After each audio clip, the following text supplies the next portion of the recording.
বৌমা, কত রান্না পড়ে আছে, ওদিকে মেয়ে জামাই সব এলো বলে।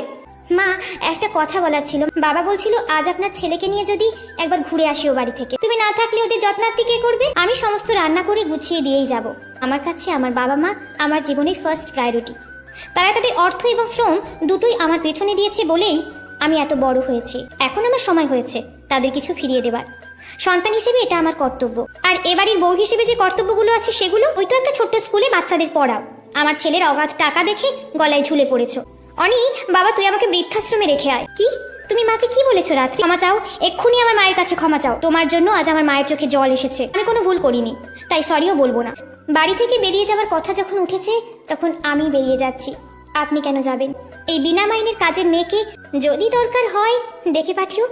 আজ বরং আসি। বর্তমানে এমন অনেক রাত্রি আছে যারা শত যন্ত্রণা সহ্য করে শ্বশুরবাড়িতে থেকে যায়, কারণ তাদের কোনো যাওয়ার জায়গা নেই বলে।